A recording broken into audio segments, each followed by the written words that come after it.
In the heart of a vibrant zoo, colorful balloons float to the sky, creating a charming spectacle. Meanwhile, majestic tigers roam freely within their cages. In the same zoo, you can also see someone cleaning the floor with a mop, even with a sign announcing that the area is dangerous due to the presence of predator animals. This person cleaning the floor is revealed to be a woman responsible for the site's cleaning. She claims to be very lucky since, due to her superior's absence, she had the privilege of being in charge of the predators, even though she usually doesn't like doing other people's work. But in this case, it's different because she really likes predators in general. All the predators are so strong and brute, as well as quite sensual. Because of this, she realizes that they are the ideal animals in this world. Naturally, our young woman started singing during her cleaning duties, having become a zookeeper just to get a glimpse of exotic animals. Suddenly, a hungry predator charged at her, attracted by the smell of food. Obviously, this scared her, making her disbelief in the situation. After this incident, our young woman was abruptly transported to a kind of forest, leading her to believe she was in the safari zone. However, this possibility was soon dismissed as these trees were different from those in the zone. She looks for her cell phone in her pocket, but finds her hands transformed into wings. These wings belong to a crow whose plumage was black. Our protagonist doesn't know if this body transfusion was caused by reincarnation or some type of possession. Obviously, she was quite scared about having turned into a crow abruptly, finding it unfair to have reincarnated as a crow instead of a beautiful princess. Our protagonist also preferred to have reincarnated as a predator animal instead of a mere bird, when suddenly a doctor appeared, claiming she was very unlucky in her reincarnation. Of course, this only made her sadder, causing her to cry. This also made our protagonist question how her life would continue from now on, as her biggest challenge in her new body was getting food like insects and carcasses.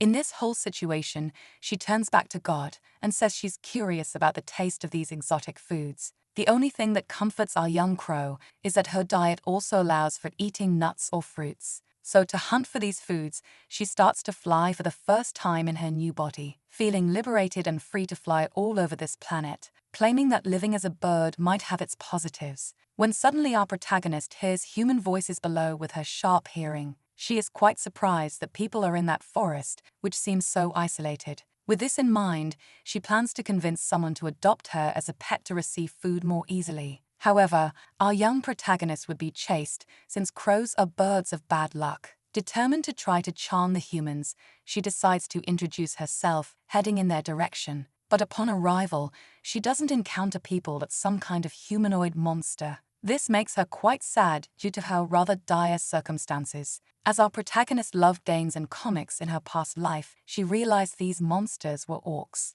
This makes her realize that the world she was transported to is not Earth, but some fantasy world. The problem is that many fantasy worlds have orcs, which makes her unsure if this new universe belongs to a manhwa or a game.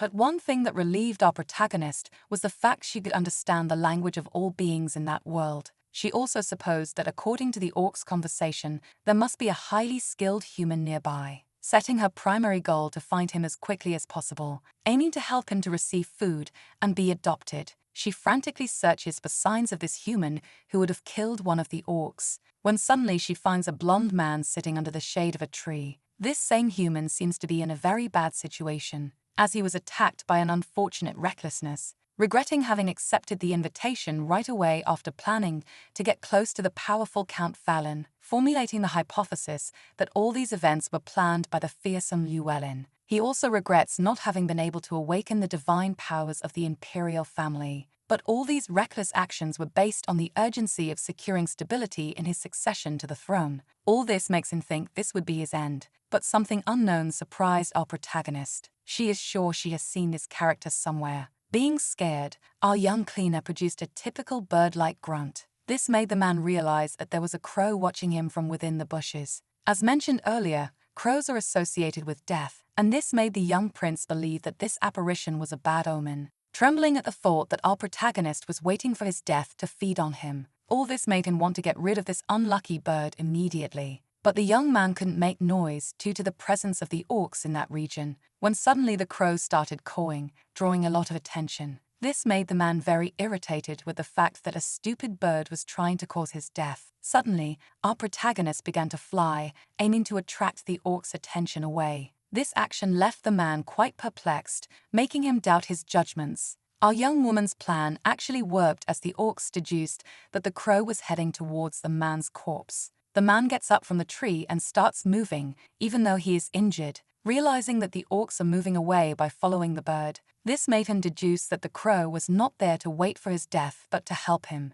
Everything went according to our protagonist's plan, since she is sure that the prince belongs to some game or novel. So, to find out which universe she is in, it is essential to keep this man alive at all costs. Also feeling embarrassed by the fact that the man is quite handsome. Anyway, he is the only source of information in this new world she was abruptly transported to. In the end, our protagonist led the orcs to a very high cliff, so her intelligence was not affected after her transformation. Now she decides to search for that man once again. Amidst her searches, our protagonist manages to get a fleeting glimpse of a trail of blood. Upon approaching to see, she realizes that this trail can only belong to the prince. In this situation, our protagonist decides to search for herbs that can help stop the bleeding, even though she is not an expert when it comes to using medicinal herbs. Fortunately, our protagonist has a remarkable ability to distinguish edible plants instinctively using the sharp vision of crows. With this advantage,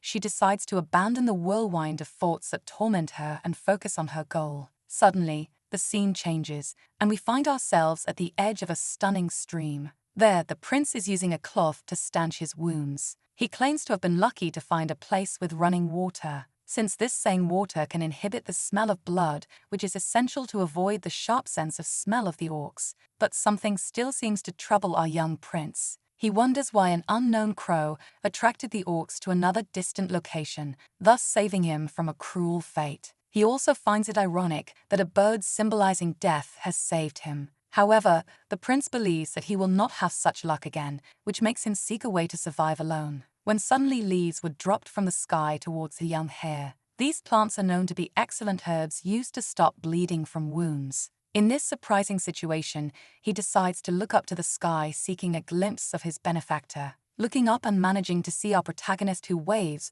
with a friendly smile. But the prince still can't believe this, claiming that there is no possibility for a bird to be so intelligent. Faced with this, he begins to formulate hypotheses about the crow's true identity. Maybe it's someone's familiar, a hybrid, or even a polymorphed dragon. After reflecting, the prince concludes that there are 3 possibilities for the bird's identity. First, he decides to discard the familiar hypothesis, since none of the people who could help him have a familiar. Furthermore, hybrids do not like humans, making this possibility unlikely. So, the hypothesis that remains is that the crow is actually a dragon. However, dragons are not known for helping others in this manner. So, why would this unknown bird be helping him? Once again, our protagonist dropped a kind of small fruit on the ground, catching the prince's attention with the intention of offering food. But soon he says that he is not really in the mood to eat that fruit. The crow tries to encourage him by giving a threatening smile in his direction. Since the man is no fool, he realizes that our protagonist seems to understand him,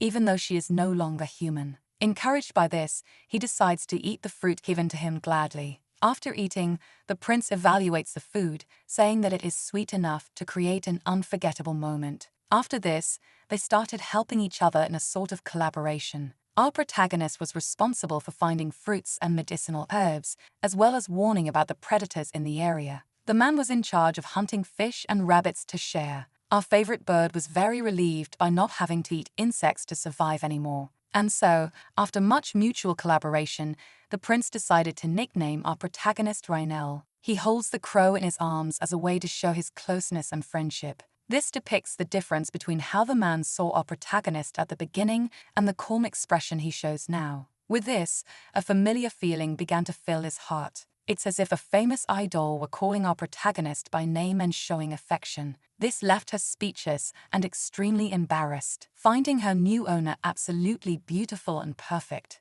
Our protagonist even tries to deny her affection, but it's no use as she is completely melted. With complete innocence, the prince claims that Rhinel loves to be petted. He also takes the opportunity to vent, saying that up until that moment, everyone around him had tried to sabotage or betray him. but the presence of his newest crow friend can completely improve his day. This friendship makes the prince consider the possibility of not returning to the imperial palace and just living with his new pet bird. But this possibility is quickly discarded as he refuses to live like that. The man cannot ignore the sacrifice of the knights who gave their lives to protect him. If he continues to hide, many citizens will suffer under tyranny's rule. This thought drives him to want to return to the imperial palace immediately. However, he must act cautiously, as a hasty return could compromise his position as heir, since Llewellyn is prepared to usurp his place. He needs to increase his ambition as quickly as possible, aiming to achieve the true potential of the imperial family,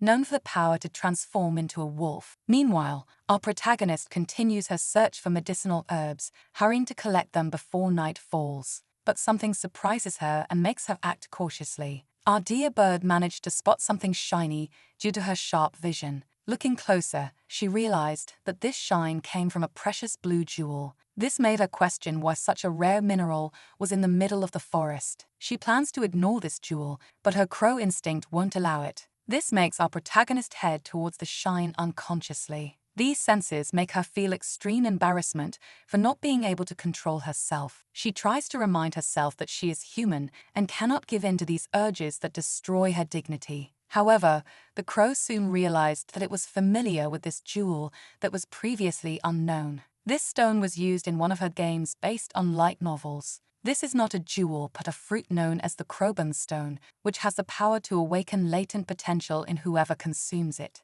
Our protagonist remembers that this fruit can only be used once during the entire game campaign and can directly affect the story's ending. Additionally, if this stone is given to a low-interest character, they might not withstand the side effects and die. Due to this fruit, our dear human had to restart her progress in the campaign several times. This discovery made our protagonist finally realize that this world is actually part of a game she played 3 years ago. Obviously, this made her curse fate for being transported to a shoujo game whose name she doesn't remember. Fortunately, all this chaos has a positive side, as the crow finally remembered the identity of the man she saved. This prince is a secondary character who can become the main one if his quest is completed. The crown prince of the Bolfric Empire is injured and being hunted, which made our protagonist deduce that she was transported to this world during the time of Khamed. She remembers that during this time, Khamed himself still had to gain his power and face many challenges,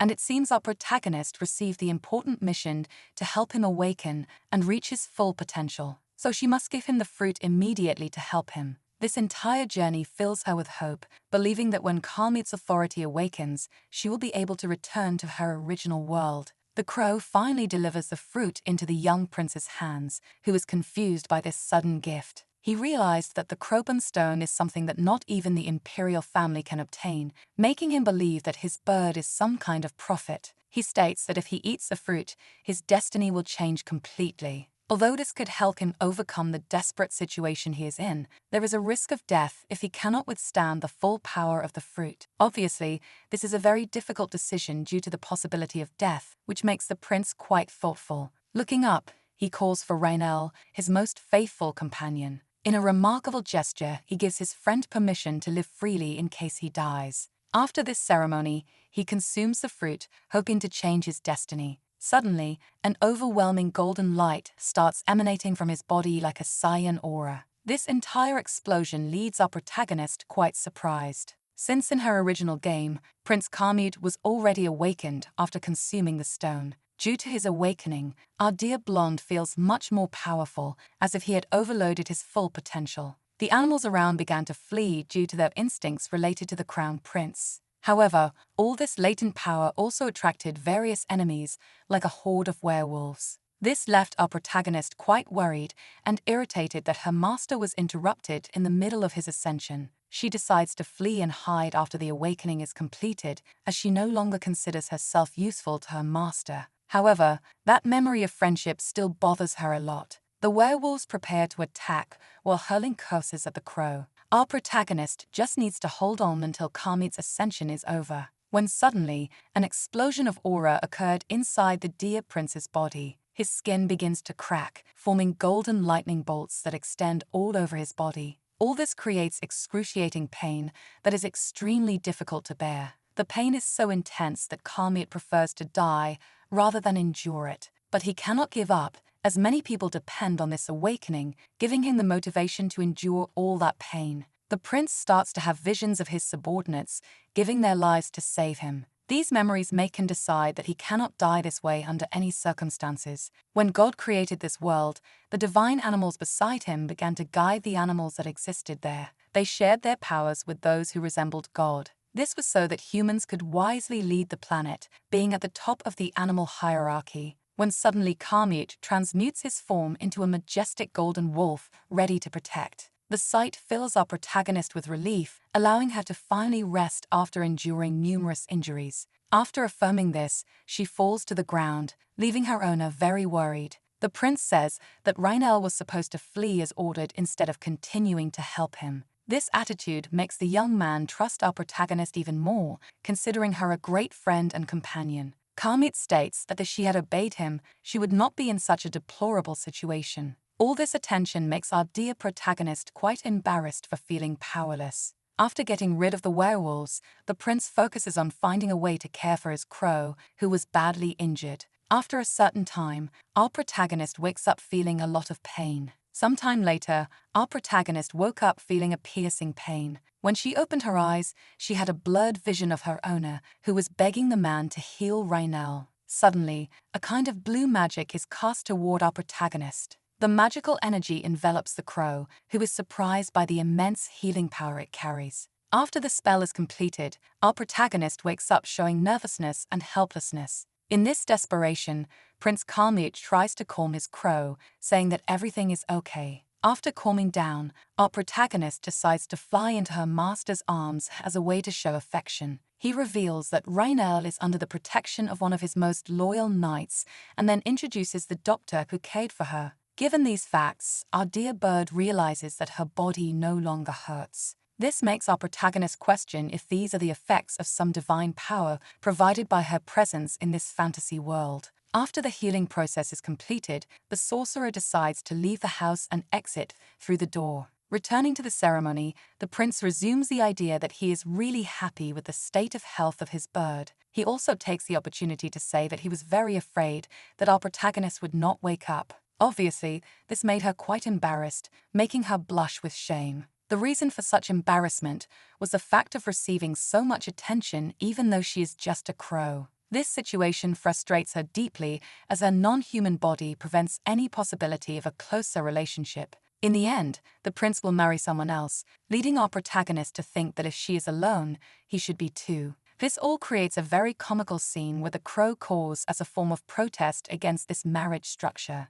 In this situation, Kamiut, hearing the caw, thought he might have hugged his pet too tightly, causing all this commotion. He claims that he is really very happy to see our protagonist wake up completely healthy, since the prince is only alive thanks to the help of our dear crow. This help was shown both in the escape from the orcs and in the supply delivery and mutual aid that they exchanged. Moreover, our protagonist helped him to awaken completely. For all these listed reasons, Kamiut felt extremely guilty for putting his dear friend in danger. This makes him promise that under no circumstances will he abandon our protagonist. Obviously, she was quite embarrassed by this sudden declaration of love. After all this conversation, our protagonist realized the extreme admiration she has for this young man, refusing to see him belong to another person. Because of this, our protagonist decides to peck any woman who dares to get involved with Kamiut, when suddenly a voice intervenes from outside, calling for His Highness. The prince grants permission,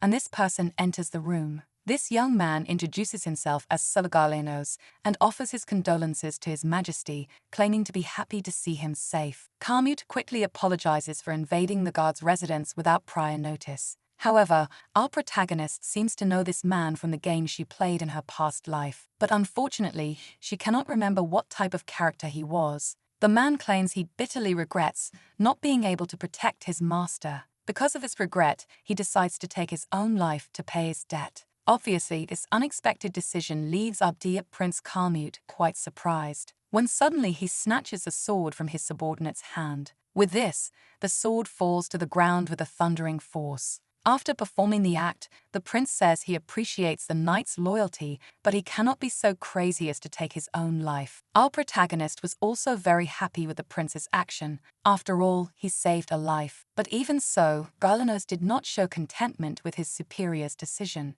Seeing this situation, the prince tries to console his knight, saying that he does not need to feel so guilty since it was not his fault. While extending his hand, Khalmyd claims to be very happy just because the knight is not on Llewellyn's side. Obviously, Galenos felt very comforted by this action and all the help the prince was giving. Furthermore, Khalmyd decides to make him his most loyal subordinate who will be his sword and protect him. Faced with all this honor, the knight decides to accept the proposal, extending the sword towards his master. After all this ceremony, our protagonist finally remembered what type of character he was. The original Galenos from the game was a loyal knight of Khalmyd. The young man still promises loyalty to his new superior, even if he does not awaken his imperial power. And while handing the sword to his new subordinate, the prince decides to thank him immensely for his loyalty. But something still bothers our protagonist, since she does not know the reason why Khalmyd is hiding his awakening from such loyal people.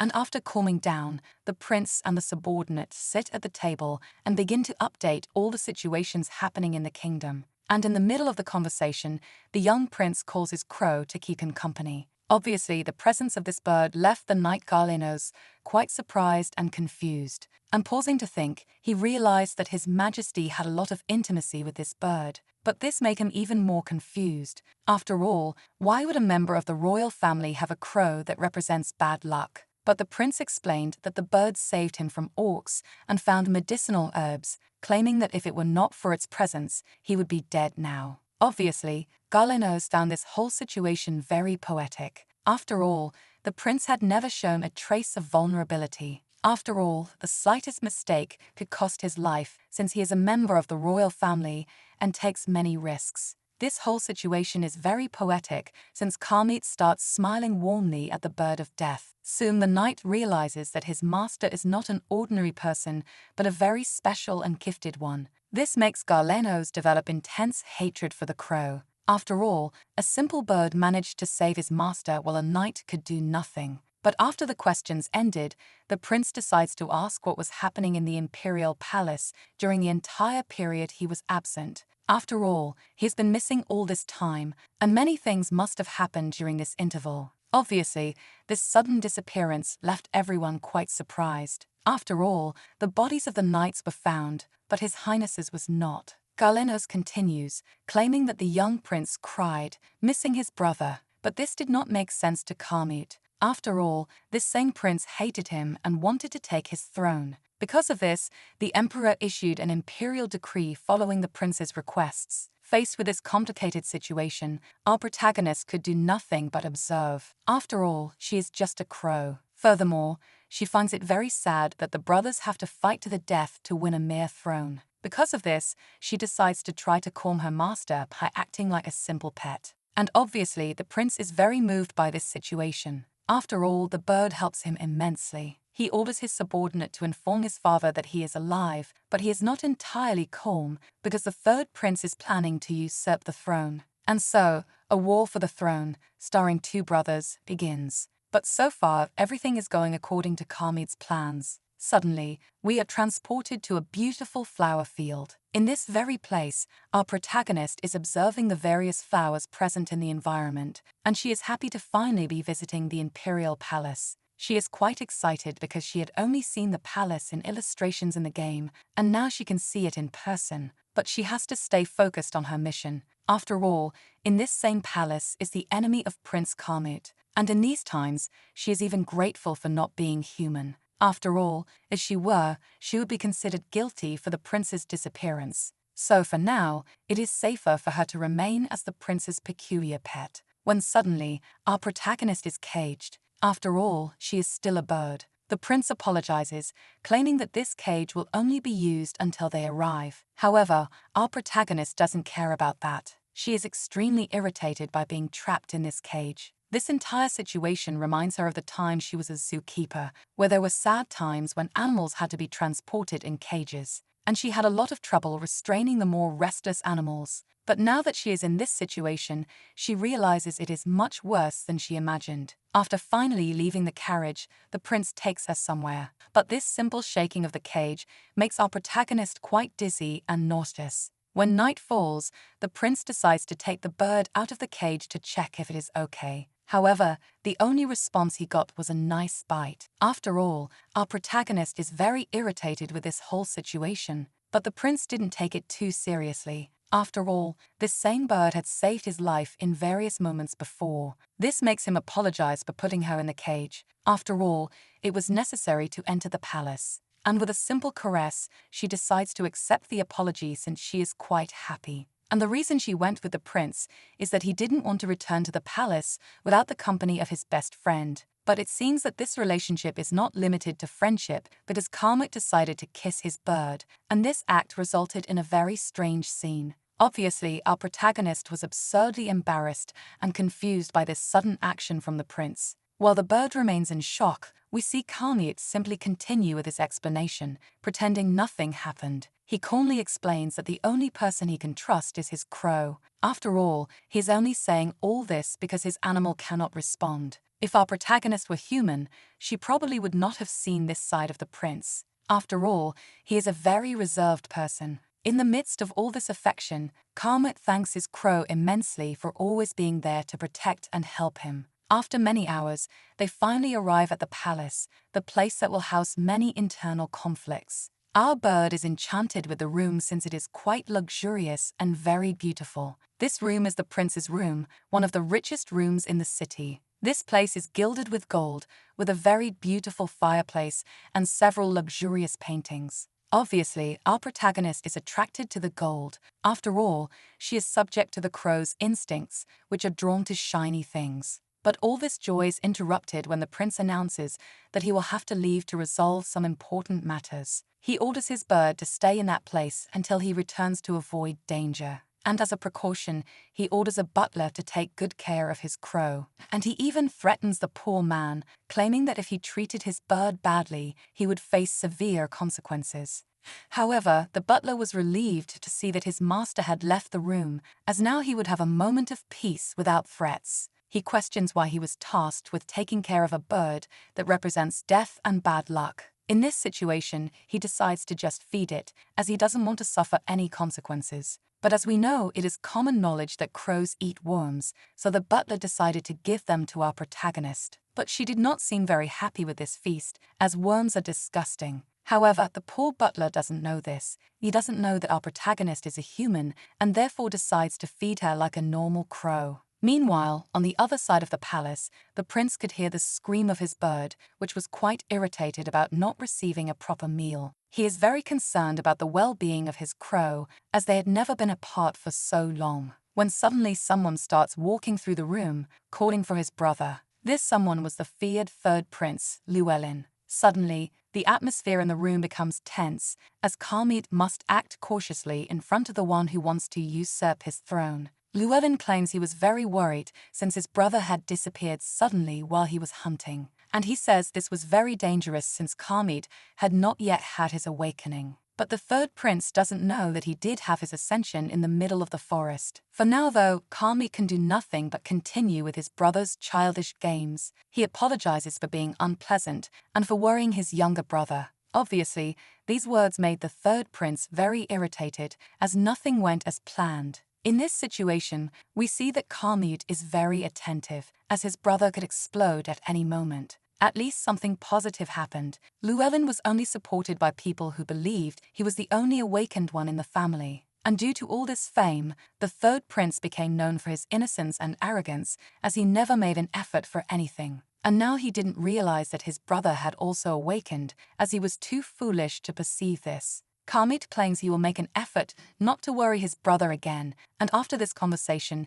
he simply decides to leave to meet his father. Upon entering the royal hall, he encounters two guards who remain vigilant for any sign of danger. When he arrives, he kneels before his father, who is surprisingly lying in bed due to some illness. The king then says he is very happy to know that his son is safe, as he thought he had died. But Karmit doesn't care about that. He only wants to know about his father's health. Surprisingly, the king realizes that his son had awakened, as he is his father and can perceive everything. He even jokes with the prince, saying this is why his brother is so hard on him. Obviously, Karmit is very happy to realize that his father is still perceptive and hasn't completely lost his awareness despite his illness. Suddenly, the friendly atmosphere turns negative when Karmit threatens his father to greet the empress who misses him. He merely orders his father to remain in this horrible state until only one survives. Faced with all these threats, the king realizes he made a mistake in raising his firstborn,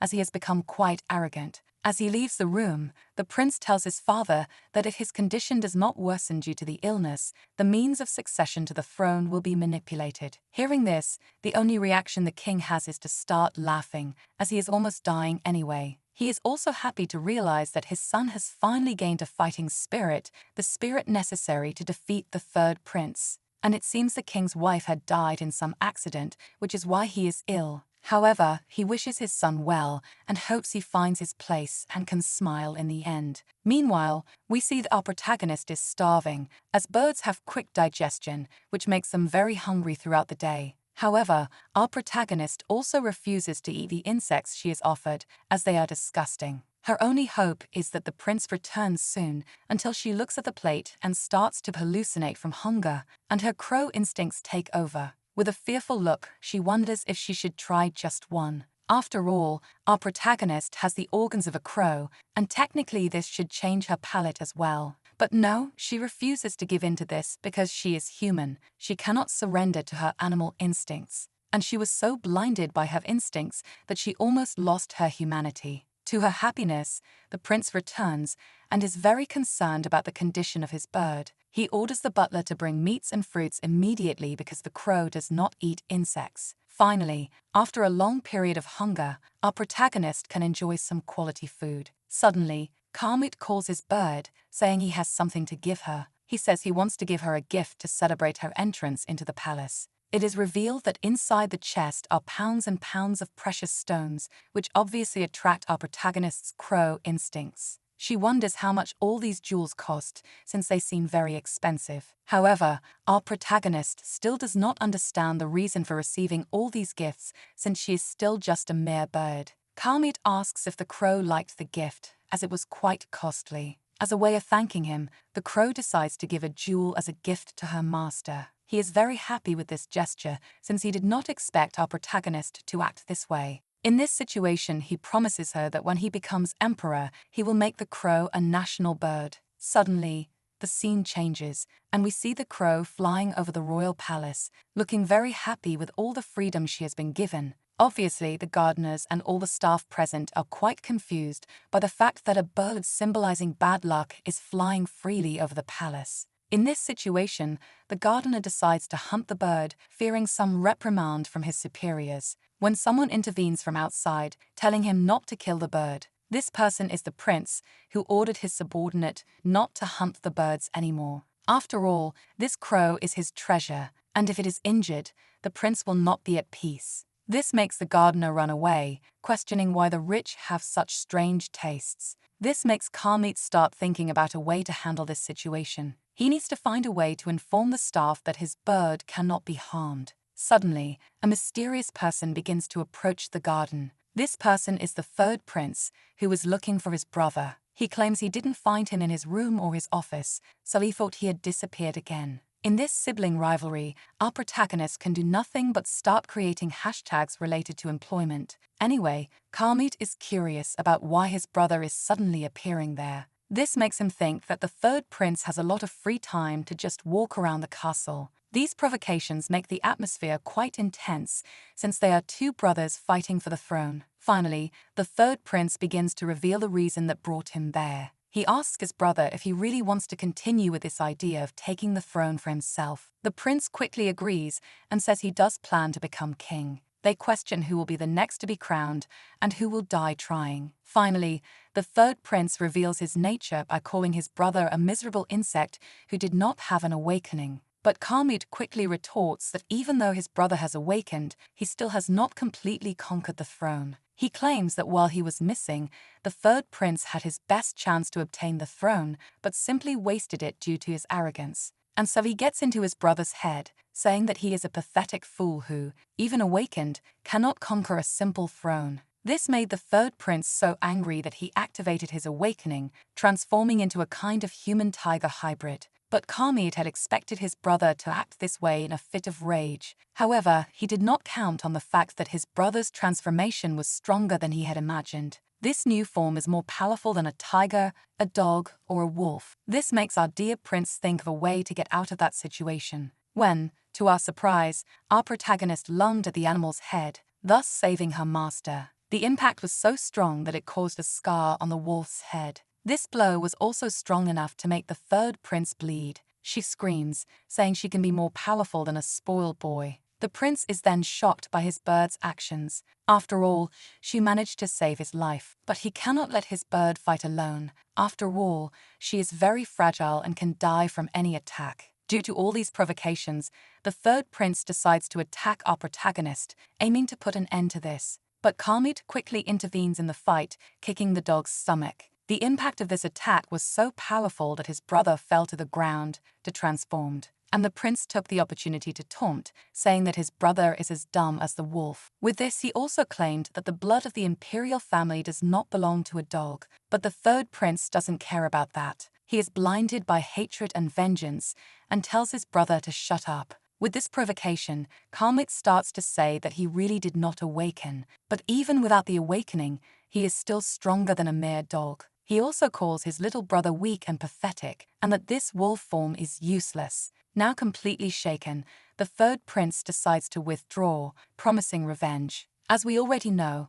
Khalid awakened in the forest, but it wouldn't be interesting to reveal that at this moment. After all, for him to fight against Llewellyn, he needs many followers and a strong base within the imperial family. And now, with the battle finally won, the prince calls the crow to his arms. However, surprisingly, Khalid called her to reprimand her reckless actions. The prince is scolding our protagonist for attacking an awakened human without thinking about the consequences. But in this situation, our protagonist uses her tricks to make a cute face to soften Khalid's heart. This tactic really worked and made him feel bad for scolding such a cute animal. But he soon regained control of the situation and continued to criticize our protagonist's reckless actions. He questions her, asking what she would have done if she'd have been attacked and killed. And obviously, this left our dear bird quite confused about the situation since she wouldn't know how to react. But the reason our protagonist managed to come out victorious from the confrontation was that in her past life, she had experience with animals. This helped her get out of the situation and defeat that wolf. However, the prince obviously doesn't know this. Therefore, the prince has the right to be angry about this situation since he doesn't know that his bird is a reincarnated person. In light of all this, the crow decided to apologize and accepted her master's affection. But for some reason, Khalid still seemed very confused about the situation. After all, he thinks our protagonist is some kind of ancestor or dragon who can easily handle Llewellyn's attacks. This makes him start to doubt his theory, pondering the possibility that Rainel is just a normal crow. And faced with this uncertainty, he decides to protect his bird with all his might. After all, he won't be defeated so easily now that he's awakened. And even in this overwhelming situation, he manages to let out a pure and happy smile. Meanwhile, we see Prince Llewellyn destroying everything in the adjacent room. He is really furious for losing so disgracefully to his brother. This makes him cry with anger, going into shock and putting his hand over his face. He recalls that the decisive factor in his defeat was the presence of that crow. All that intervention and attitude make the prince have an intense desire for revenge against our dear protagonist. And in this situation, he plans that his first decree as emperor will be to exterminate all crows. But suddenly, something intrigues the young prince. After all, why would his brother have risked so much for a bird? With a malicious look, the prince decides to take advantage of this situation and investigate it further. And with this, he turns to the mirror behind him. And with a meticulous movement, he extends his palm over the mirror and says that this is an order from the temporary emperor. He commands his mirror to create the item he requests. When suddenly, we glimpse the figure of a bearded man emerging from the mirror. He complies with the emperor's orders, saying he will follow all his requests. Sometime later, we see that the prince is busy with his daily royal tasks, and his bird seemed quite lazy in this situation since he was not used to so much work. When suddenly, the prince hears a voice from outside, alerting him that a marquis named Namiel has come to visit. Kamut proceeds and says that he may enter. This marquis appeared to be a young man with white hair who alerted the prince that the requested item was already ready. Prince Kamut was astonished by the absurd speed with which the item was made. However, even with all this friendly environment, our protagonist does not seem comfortable at all and begins to advance towards the young man. She questions if this is really Namiel. He is introduced as Charmant Namiel, a wizard older than the Duke, and he is a very important character in the game our protagonist played in her past life. After all, he is the main character of the game's story. Given this situation, the bird became very happy and embarrassed. After all, it met the protagonist of its favorite game. Namiel starts laughing and says it's the first time he's met such a friendly crow. But Prince Kamut did not seem comfortable with this situation at all. After all, he had never seen his bird so comfortable around other people. So the prince calls his crow and tells it to stop causing trouble with the guest. And after this touch of reality, our protagonist finally realized she was getting carried away. She starts apologizing, saying she is a loyal bird, but Kamut doesn't care and says he will reprimand her later. And seeing this whole situation, Namiel becomes very interested in this bird. After all, it is the first time he has seen a crow understand human language so well. And so the Marquis would like to take the crow to his laboratory for dissection. But the conversation was soon interrupted, and Namiel finally decided to show the item that had been ordered. This object was a cord that the prince himself had requested. The Marquis claims that Kamut insisted that the item be magical. And this leaves Namiel quite intrigued. After all, why would the prince go to so much trouble? Obviously, our protagonist starts thinking that Kamut is going to leave her, and she becomes very sad imagining this possibility. And that's why the bird can't accept that it is just a pet. When suddenly the prince places the necklace around his crow's neck, and obviously, this left the bird very intrigued and scared by the situation. He can't believe that Kamut ordered a cord just to gift a simple crow. The Marquis reveals that the prince asked for the necklace to adjust depending on the size of whoever wears it. Kamut agrees, saying that's why he made the request. And soon the atmosphere in the room becomes quite tense. After all, the Marquis wanted to dissect his bird. The prince is obviously suspicious. After all, several people are trying to cut off his head. But the Marquis quickly says that His Highness is the future of the nation and that he would never harm him. So Namiel says he will keep his eye open. After all, things can get quite complicated. But the Marquis quickly responds that his father advised him not to get involved in politics. After all, his father is a member of the imperial family who never awakened, so he decided to give up his throne and follow the path of magic. The Marquis also reveals that it was Prince Llewellyn who forced him to act. After all, to him, wizards are not even human but just tools. And for this reason, the Marquis decided to support Kamut. After all, if the third prince wins this dispute, he will surely hunt down all the present wizards. When surprisingly the prince asks if Namiel really trusts him. After all, people usually change when they come into contact with power. But our protagonist knows that Kamut would never do that. After all, he is a good person. But the Marquis says he knows the prince is not that kind of person, and seeing all this distrust from Kamut, he decides to take something out of his pocket. Namiel hands him a kind of magical item in exchange for his trust, when suddenly our protagonist recognized the magical item and named it the Croban Stone. The Marquis says this is the fruit that can unleash all the restricted power in a human body. And given this situation, our protagonist realized that this was the original reason Prince Kamut awakened in the game's original campaign without her interventions. This makes the bird start questioning what that stone it found was. The Marquis continues, saying that this is an extremely rare stone and worthy of his trust.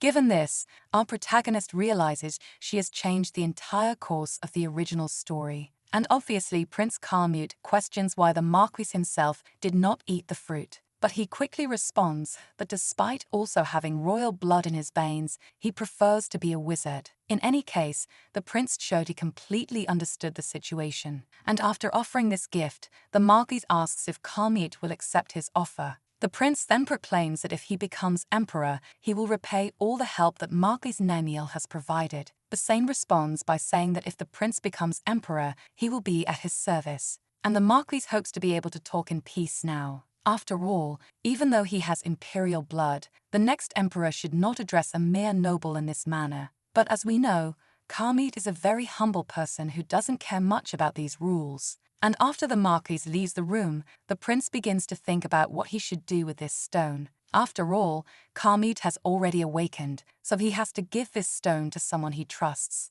However, the only person the prince trusts is his bird, who is not human. But even so, Khamed starts to formulate hypotheses about what would happen if his bird swallowed the stone. Our protagonist also feels quite out of place in this situation. After all, she doesn't know what to do with this stone. Obviously, since Khamed is already awakened, the Crowbone stone is not very useful. However, our protagonist's crow instincts strike again, and she begins to be fascinated by the stone's shine. She tries to resist, but her animal instincts are very strong. So the bird can no longer resist and holds the magic jewel in its mouth. Obviously, the prince was quite astonished by this situation. After all, if Rainelle ingests that stone, she might die. But our protagonist doesn't care. She simply decides to ingest the stone anyway. The prince was desperate in this situation. After all, his bird had just ingested a stone that could kill her. And if the awakening begins, perhaps Rainelle will not be able to endure it and perish during the process. And Khamed will have to watch her die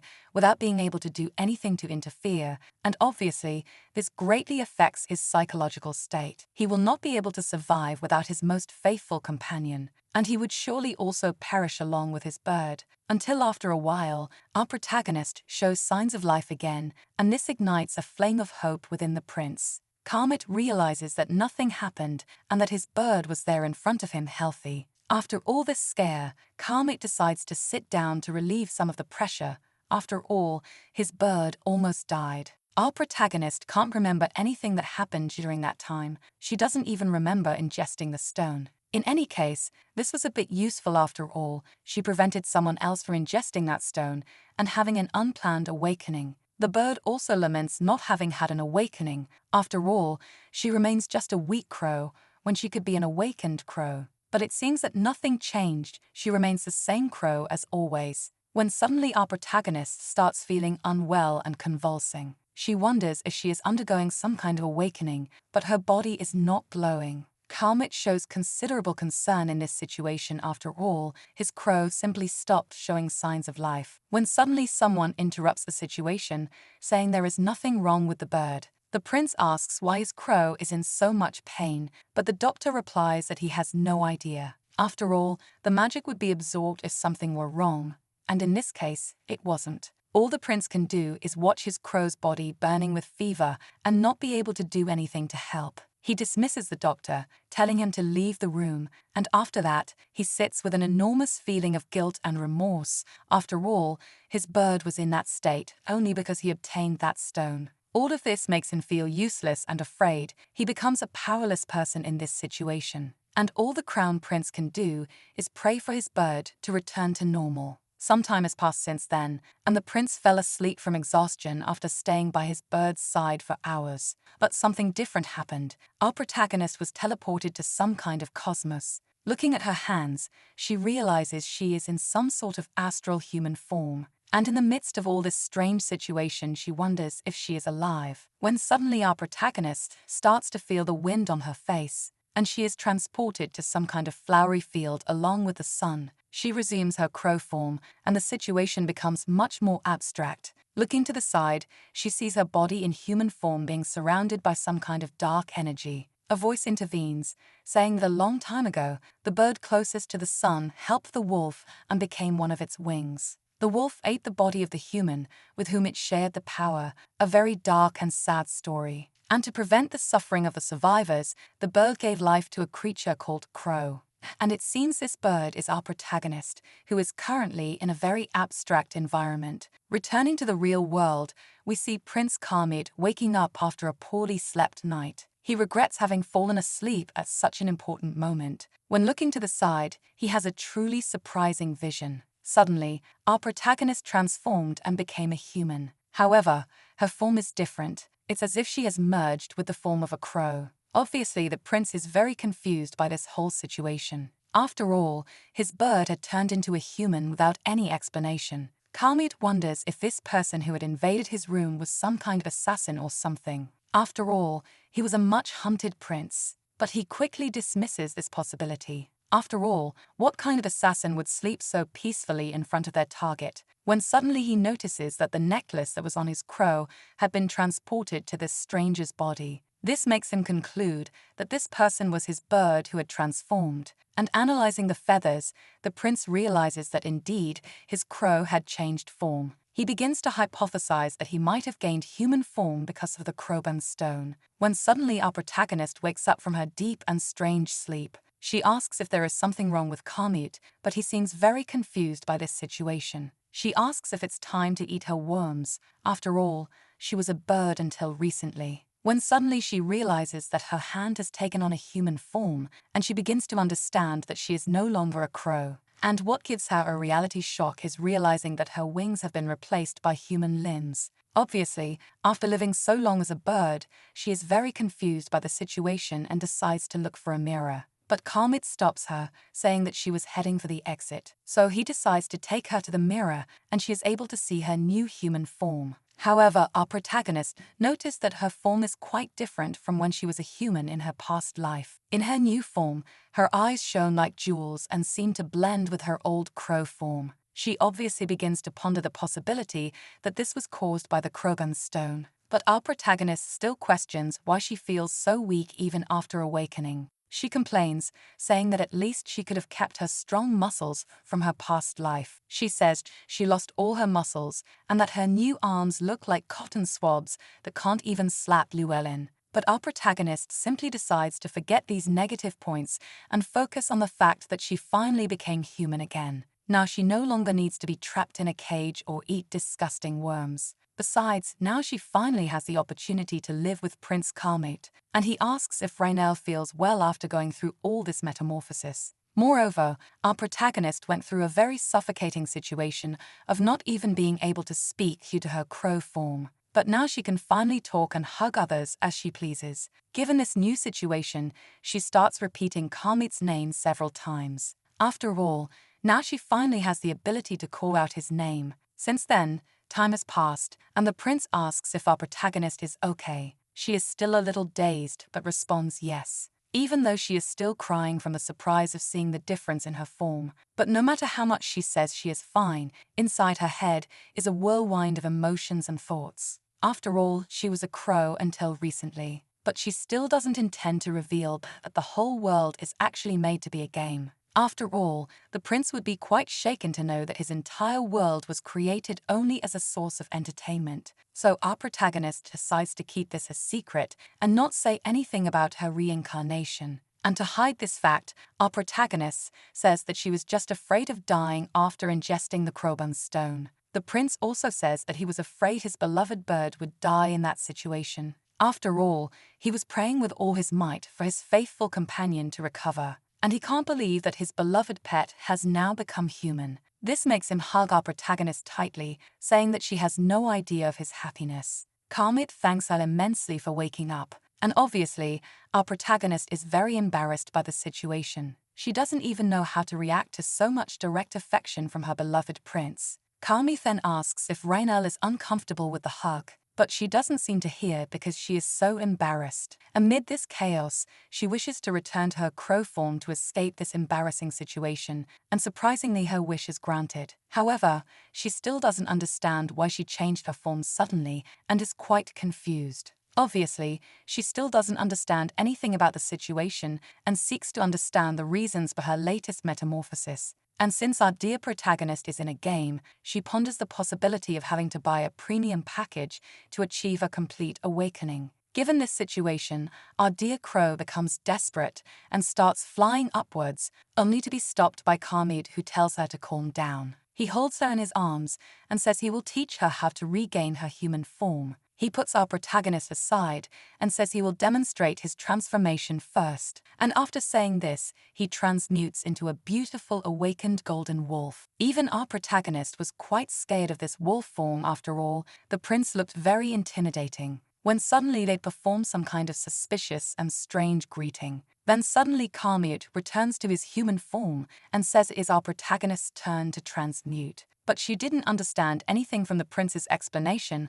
After all, he is a terrible teacher. He wonders if he didn't explain well enough. After all, in his mind his explanation was very clear. So the prince tells our protagonist to focus her thoughts on the human form, and then she will be able to transform again. But the bird is a bit dumb and still can't understand the explanation. When trying to practice this thought, our protagonist managed to become human again, and she was quite surprised at the ease of the process. And after all that lesson, they go to a banquet. Our protagonist is very happy after all. It had been a long time since she had eaten human food, due to the fact that she was a crow until recently and only ate worms. But Rhinel already knew how to use cutlery, and obviously, this left the prince quite intrigued. She still tries to hide the fact that she is a reincarnated person, so she says she observed her master using cutlery all the time and learned from that. This makes her think about being careful from now on. After all, she can't slip up regarding this. The prince says he will ask the servant to clear the table, so he asks our protagonist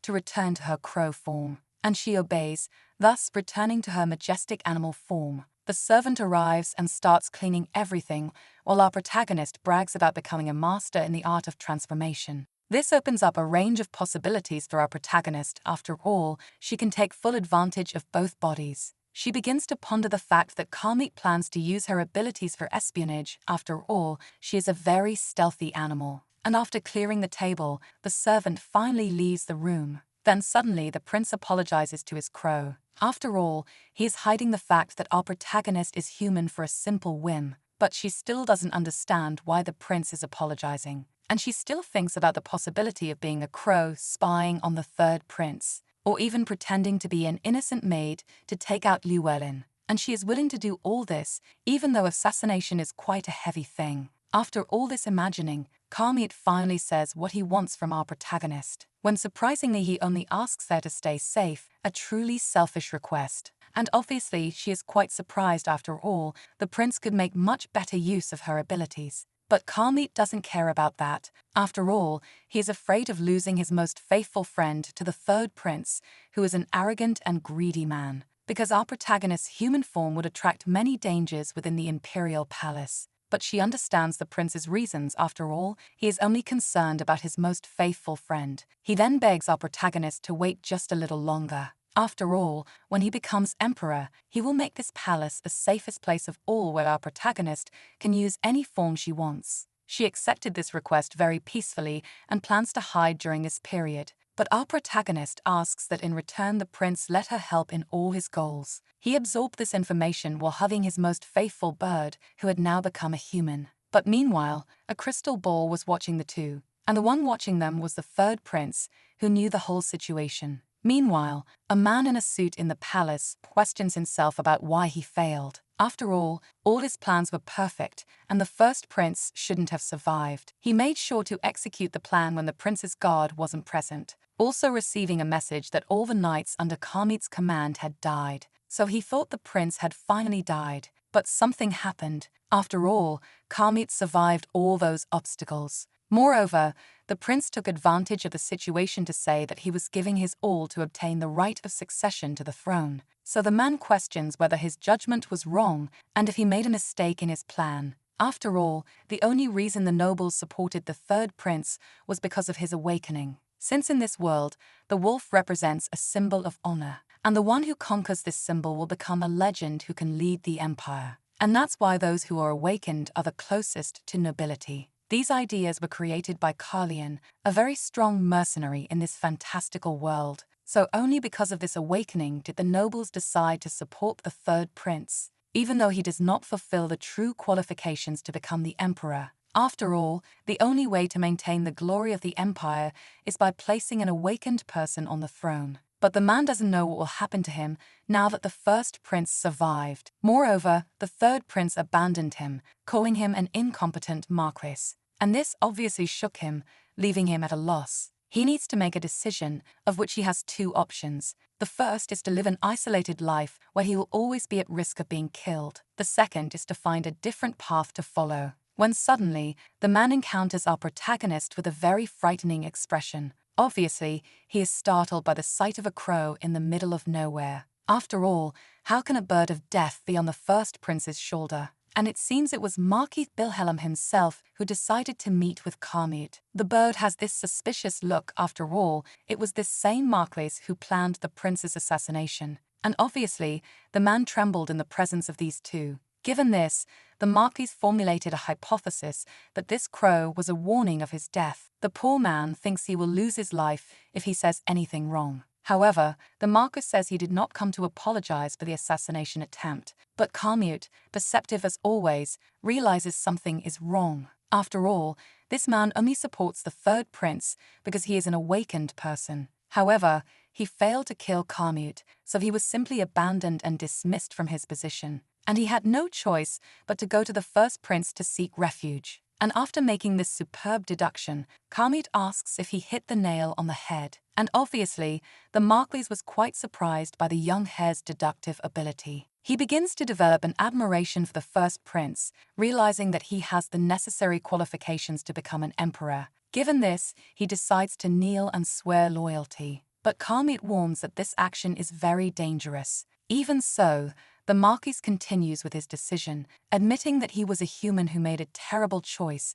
and is now dealing with the consequences of his actions. So he decides to abandon everything and leave his fate in the hands of the first prince. And he knows that the Marquis is capable of helping him. Even so, Carmute does not show complete trust in the man. After all, he has switched sides once and can do so again. He then warns the Marquis, saying that he will receive many dirty looks and be the target of many attacks, but he must remain faithful. And with a look of confirmation, he says he accepts all these conditions. Sometime later, our protagonist questions the fact that the prince spared the life of the person who tried to kill him. And Carmute quickly responds that this action will bring more benefits to him in the long run. After all, the nobles will gradually change sides. Even so, our protagonist says the prince must be very angry, and he agrees but says he must be cautious. Furthermore, because of that assassination attempt, he met our protagonist still in crow form. She agrees, saying that in any case, it is true. And after that, he gives a sincere smile and asks if he can say something. Carmute asks our protagonist why she helped him when he was injured. After all, a human on the brink of death is not at all important to crows. Obviously, our protagonist was a bit indecisive about how to answer. After all, she can't say she is reincarnated. So, after thinking for a bit, she decides to use the old trick, saying that the prince's hair glowed in the sunlight, and that was why she helped him, using the excuse that she didn't even know she was a dragon ancestor and just thought she was an ordinary crow. In any case, Carmute was very happy with this answer and decided to stand up. Thus, his precious Rainelle will continue to admire him. But our protagonist thinks all this is madness, and she transforms into a crow again to escape that embarrassing situation. Faced with this, our protagonist decides to do everything she can to help Carmute achieve his goals. Some time has passed since then, and the prince was attending to his affairs along with his most loyal guard, warning about Galenos, who is facing a serious problem. The guard immediately volunteers to resolve the issue for His Highness. But Galenos still questions what the problem could be since everything seemed to be going well with Carmute's plans. After all, now the first prince has the support of the Marquis, which could help him confront his brother. Moreover, those nobles who remained neutral during the assassination began secretly swearing loyalty to Carmute as well. This means that the power of the first prince is gradually growing, so why would he be so worried? The guard begins to ponder the possibility of something serious and absurdly terrible. He starts to draw his sword as a form of protection and asks His Highness to inform him. He swears with his sword that he will solve all and any problems for the future emperor. But the prince's most feared problem was that his crow refused to follow him during these days. Obviously, the guard is very confused by this, as it seems like a very trivial problem. But Carmute doesn't care at all about that and decides to ask his guard for advice. However, Galenos can't think of anything other than blaming that crow for making His Highness worried. The guard begins to blame himself, saying it was his duty to save the prince instead of a mere bird. But now it's too late, and therefore Galenos decides to do his best to make the prince forget about that crow. Taking advantage of this, the guard begins to give wrong advice to His Highness. Faced with this situation, all the guard can say is that he is ready for any battle and to help his master. Meanwhile, in the room, our dear bird was hiding from the maids doing the morning cleaning. After all, our protagonist was quite bored of just watching and having no source of entertainment during the day. Since the moment the Marquis swore loyalty to the prince, our protagonist decided to distance herself to shed the image of bad omen. After all, several nobles will start negotiating with the prince, and a crow cannot accompany him. The last thing the guests expect to see is a mere bird that brings bad luck on the shoulder of the next emperor. After all, our protagonist has already dealt with many people, and they all found her quite repulsive. And even though she knows nothing about this world, she understands that the crow carries a heavy symbol of bad omen.